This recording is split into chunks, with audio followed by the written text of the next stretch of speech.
English TV director and producer Nigel Lythgoe is perhaps best known for executive producing the wildly successful TV series Pop Idol in the UK, then bringing it to the US and launching the mega hit American Idol. But his roots in entertainment run far deeper. Lythgoe began his career as a dancer in the British song and dance group The Young Generation. He then went on to choreograph more than 500 shows in the UK and Europe, working with the likes of Gene Kelly, my absolute favorite, Bing Crosby, Cheetah Rivera, and the Muppets. He's also the co-creator, producer, and head judge on the award-winning global talent show So You Think You Can Dance. Recently, Her Majesty the Queen even appointed him to the Order of the British Empire for his work in education, charity, and the performing arts. Nigel Lythgoe is here with me now. Welcome, Nigel. Wow, that was a long introduction. That was a long, because you have such an illustrious career and still going strong. Thank you very much. Yeah, well, lovely to have you here. Thank you for being here. Meg. Let's go back a little bit in time. You started tapping when you were 11 years old, is that correct? Right, yeah.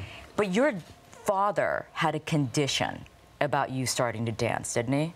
Well, he said you should take up boxing. He was very supportive. Let me say that straight away. Okay. Very supportive. And he said you should take up boxing purely and simply because, you know, you might be called a pansy or a sissy for dancing. Okay. Because it's always had a stigma for some reason. And I think we're losing that now, I have to say. Yeah, I was going to say, it's slowly changing, right? Yeah. But what happened was all my friends realized, as I did, that the best-looking girls were in the dancing school. So all my friends came with me. So we became like our own little group. You know, while the Beatles were still going there and everything else, because it was on Merseyside in Liverpool. While the Beatles were going strong in their group, we had a little dance group that went around all of the little amateur operatic societies. And all boys? All boys.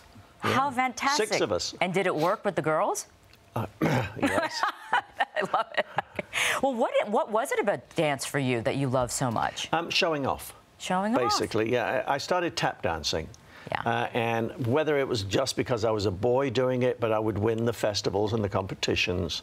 And the dance teacher said, look, you're doing really well, but you really need better grounding. So you should really do some classical work and learn some jazz and ballroom and different styles. Right. I looked terrible in powder blue tights, I can tell you. It was not a joy. It's hard to pull off for anyone, I think. Well, I never used to pull them off. It was pulling them on was the trouble. But it was difficult, and also I had to go straight from the ballet class, which you had to do every morning. You know, you've really got to dedicate yourself if you're going to be a professional dancer. Right. And going straight into a ballroom class in the tights with these shoes. I mean, it looked terrible. Oh my gosh, wow! But intensive training for you, so you were really committed early on then. Yeah. Yeah, it literally started in a talent competition on a pier, rather like we have in Santa Monica. Right. And there was a little talent show on the end of it, and I got invited to the finals in a theatre, and the girl that beat me did a song and a tap dance. And that's when I went back and said, I want to learn to tap. It looks great. I saw Sammy Davis Jr., who really inspired me. Yeah. Of course, the Fred Astaire's and the Gene Kellys were sensational. Amazing. And the next year I went back and did a song and a tap dance, and I'm not joking, the girl came back, did a song, a tap dance, and a ventriloquist's act with a dance. What? And I thought, you'll do anything to beat me. Seriously? Yeah. Did you win, though? I didn't take up ventriloquism, but I didn't win either. No, she won again. Okay. Well, you have to credit her for inspiring you to keep going. Yes, then. indeed. Yeah, for the sure. competitive streak in you. Yeah. Well, you just mentioned some of the greats. Dancers of all time, Gene Kelly and Fred Astaire. You had a chance to work with some of these people. Yeah, Gene Kelly. I have to ask you about Gene Kelly. He is my all-time favorite. Oh, really? Okay. Honestly, Singing in the Rain is my all-time favorite movie. Yeah. What was that like? He was very, very professional. He was hosting at the time and not dancing. Okay. It was in New Zealand, and I was choreographing the Royal New Zealand Ballet Company. Oh. And it was the show called Gotta Dance. And it was a tiny studio, but they wanted to make it look huge, so they put a spotlight right at the back of the studio to make it look vast. Okay. And they couldn't have any cameras there, so they had one camera on this huge wide angle, and he stepped into the spotlight and said, good evening. Oh. And then they had to do it in the close-up.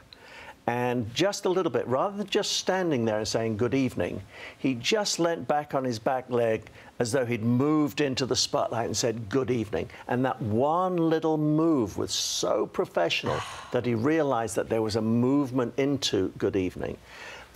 He really understood the movement of body, didn't he? Completely. And he went around the dining table when he first arrived. And he was introduced to the director, the producer, this one, the choreographer, which was me. And then he turned to my wife and said, "Oh, you must be Bonnie, his wife." And it showed me that he'd done his homework as to who was actually going to be at this dinner. You have to appreciate someone like that. He was a very like smart man, yes. you know? Yes, and what an unbelievable dancer. Incredible dancer. Brought athleticism to dance, I think. Exactly, exactly. Well, let's talk about So You Think You Can Dance. This is a show that you created, and it is a huge hit, award-winning show, and going on for season after season. The concept is so interesting because it's not just professional dancers or people who have had serious training. It's also folks who just dance for fun. Yeah, when you say dance for fun, they dance because they have to as well. And I think everybody that's on the show dances because they have to, whether it's their one way to express themselves or it's because they just love doing it. They've all worked so hard at it. So even though you haven't been trained, these kids that do mainly, you know, hip-hop, are in their bedrooms watching videos, working out every single articulation you can get out of a joint, and spend hours doing it. So they train themselves. They look at YouTube. They look at other dancers. And that's, I guess, how dancing has changed in some ways, is that from the street.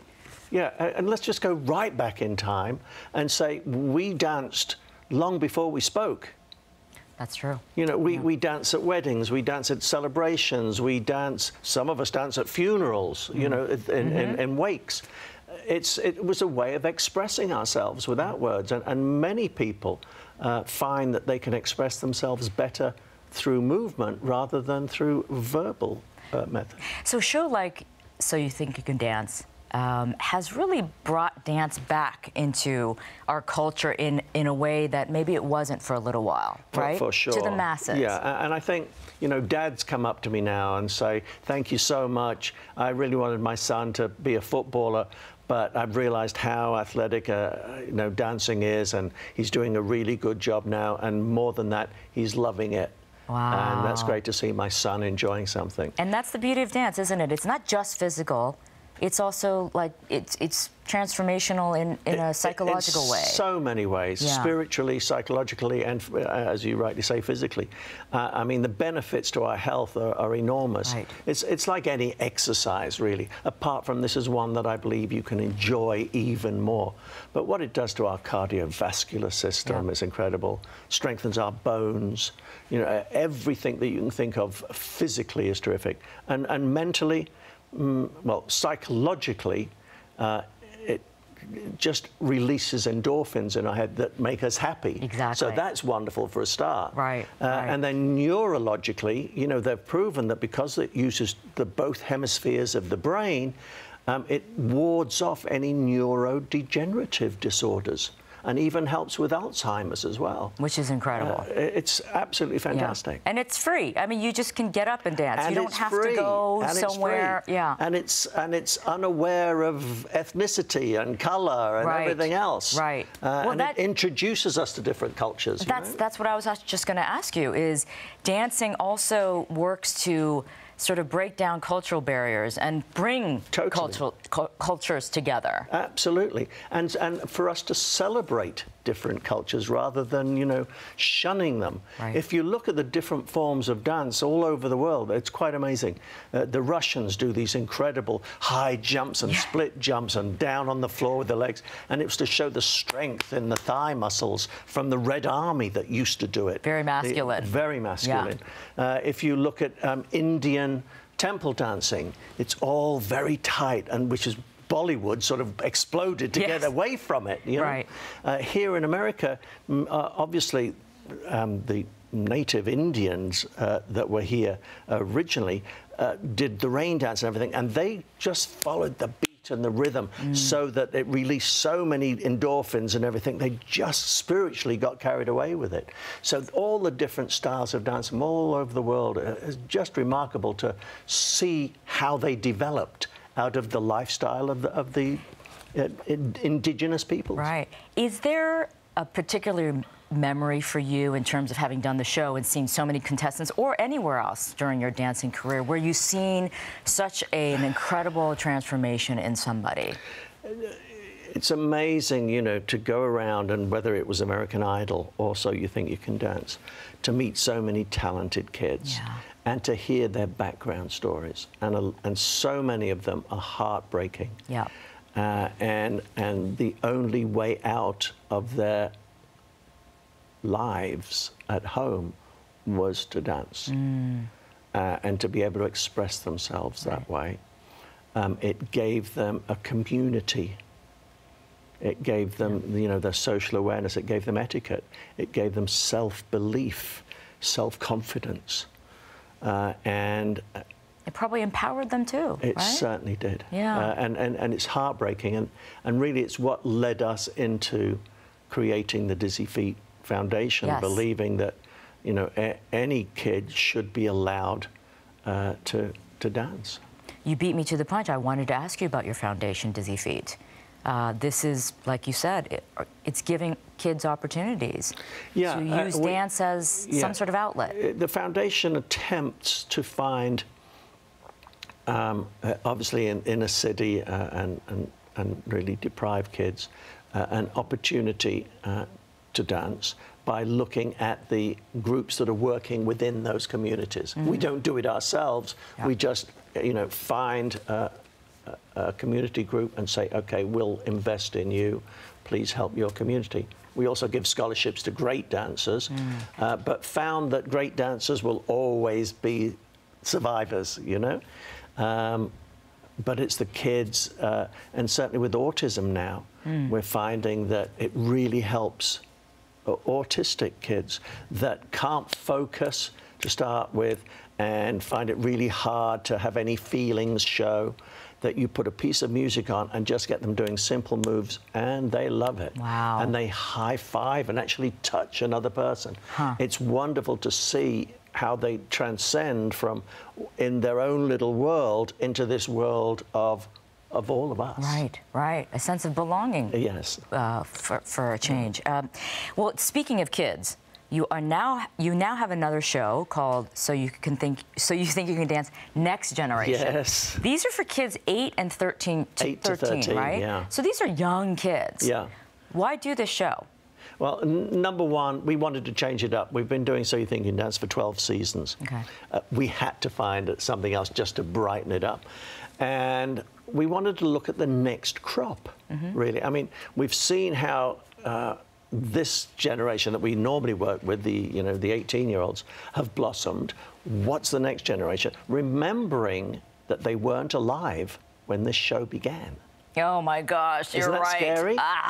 You're so right. And so have we inspired them, and have the dancers that have been on So You Think You Can Dance inspired them? Right. Well, not only have they inspired them, they're now going to be dancing with them. It was that, and originally I was in two minds. Do I really want to do this with kids, and is it right? And we're going to be rejecting them. Right. And then you suddenly realize, hey, these kids are in competitions all the time. There's no losers here. You either win or you don't win. But not winning doesn't make you a loser. Do they get that, though? Yes, they do. Okay. But only for their own survival. Okay. Kids are very, very tough, you know. They're resilient, but really there's some are. tears and some upset little kids, and one little girl that vomited all over Paula. No. Yeah, bless her. She was so excited. She'd gotten through, and the producers asked her after this event and said, what happened? She said, well, Nigel gave me a ticket to the Academy and I was really happy. And then Paula hugged me a little too hard and all of the happiness came out of my mouth. Oh my God! I hope Paula was probably a good sport about it, Well, but that I'm sure couldn't she have was. been pleasant. No, she worked with Simon Cowell for a long time, and that wasn't that That's pleasant. right. That's right. Well, I wonder. You know, I'm sure a lot of these contestants, the adults as well as the kids, they go on to have stellar careers, and that must be really rewarding for you. Yes and no. I mean, a dancer's life is very short. Yeah. What it does do, though, is give such sort of interpersonal skills and shows people that you can actually focus and put yourself in this athletic position. It's great on your resume. It's great when you go for a job in anything and people see that you've been a trained dancer. Purely and simply because it means that you can really focus on anything that's given to you. Right. Also, you know, the transitioning out of dance can take you into photography, can take you into choreography, can take you into production. In my case, production, direction, and a television career. Right, right, and successfully so, for sure. You have to work so hard and you have to dedicate yourself in being a dancer that you can take that power and move it into other areas as well. Yeah. I mean, I want to share one quote with you, which I just thought was so appropriate. Martha Graham, of course, famous choreographer, dancer, she said, great dancers are not great because of their technique, they're great because of their passion. Absolutely, and so true.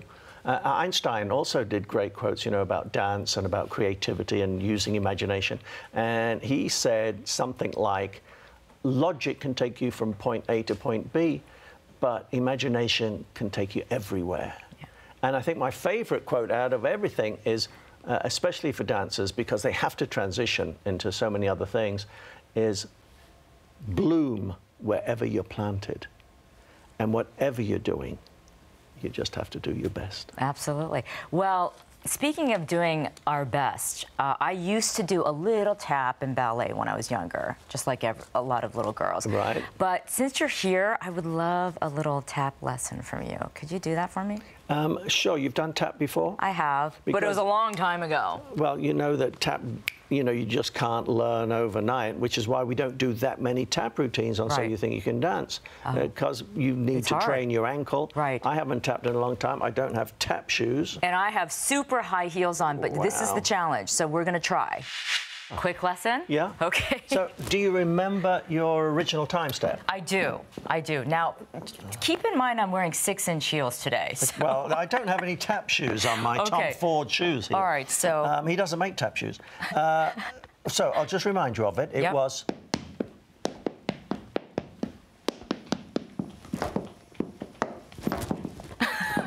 my foot is sticking, that's why. You're not getting the shuffling. What about if we try a... What? Just a brush. Okay, I'll try it. Try it. Well, the rhythm was almost there. Right. I don't know if I can do it in these shoes, but what about... Okay. All right. Now you're making fun of... Okay, I'm going to do it. I know so many kids that dance like that. How about if we just do something graceful like this? This is much better. This is much better. See? Yes. Yeah. And then a little cuddle dance. Oh, I'm dancing with Nigel Lythgoe. Thank you. Curtsy. Thank you. Thank you. Nigel, it was so lovely. Thank you so much. Thank you. Thank you. All right, we'll be right back. I'm exhausted now.